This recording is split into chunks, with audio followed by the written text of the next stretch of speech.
প্রধানমন্ত্রীর মেয়াদ যে 2 বছর আপনারা বলেন, এটা খুব জনপ্রিয় দাবি, আমারও দাবি।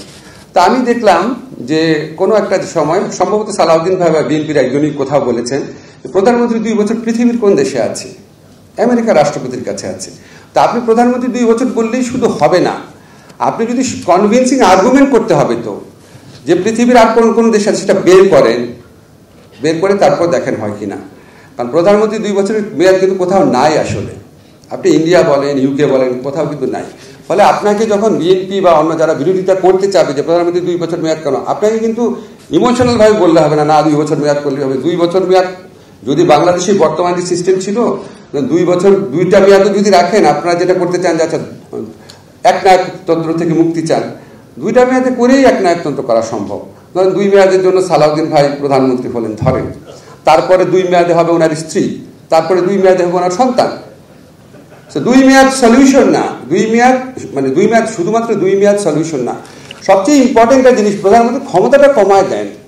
প্রধানমন্ত্রী ক্ষমতা যেমন আমি সবসময় একটা জিনিস বলি, ফান্ডামেন্টাল একটা জিনিস ভারতে বলে যে রাষ্ট্রপতি ক্যাবিনেটের সিদ্ধান্ত অনুযায়ী, ক্যাবিনেটের পরামর্শ অনুযায়ী সিদ্ধান্ত নেবে, আর আমাদের এখানে রাষ্ট্রপতি প্রধানমন্ত্রী ক্ষমতা অনুযায়ী সিদ্ধান্ত নেবে। ফলে এই প্রধানমন্ত্রী ক্ষমতাটাকে অ্যাড্রেস করেন। মেয়াদটাও নির্দিষ্ট করা দরকার আছে, কিন্তু কনভিন্সিং আর্গুমেন্ট এস্টাবলিশ করতে হবে।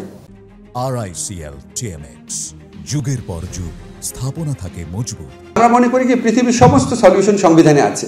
আমি দেখলাম জুলাই গণঅভ্যুত্থানের পর সবাই বলছে 72-এর সংবিধানের কারণে বাংলাদেশে এই অবস্থা হয়েছে।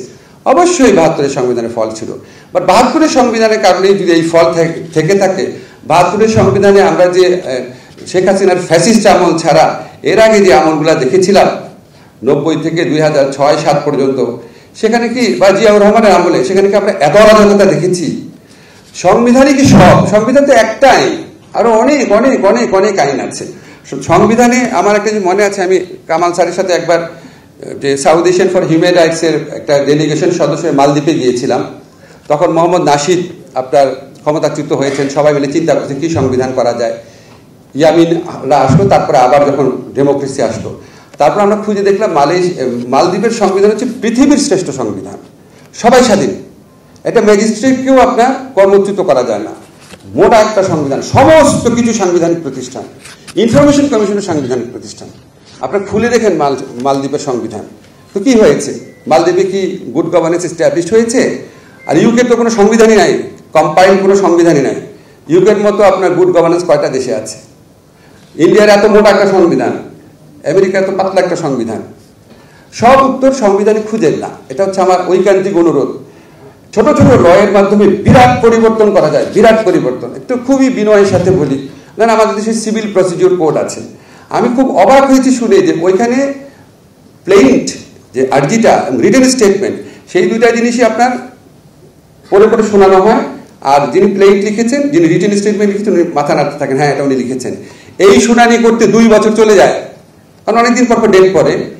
তা আপনি যদি একটা ছোট্ট নিয়ম করে দেন, আমরা করে দিয়েছি এটা সংশোধনী করে, যে প্লেইন্ট আর রিটেন স্টেটমেন্ট পড়তে হবে না, কোনোভাবে পড়া যাবে না, শুধু লিখিতভাবে লিখে সাইন করে দিবে, ঝামেলা শেষ।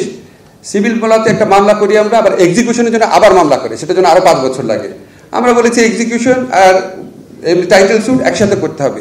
মানে আমি যেটা বলতে চাচ্ছি সেটা হচ্ছে অনেক বড় বড় জিনিস আপনার এই অ্যাক্ট অফ পার্লামেন্টে চেঞ্জ করে করা যায়, বা নতুন অ্যাক্ট অফ পার্লামেন্টে করা যায়।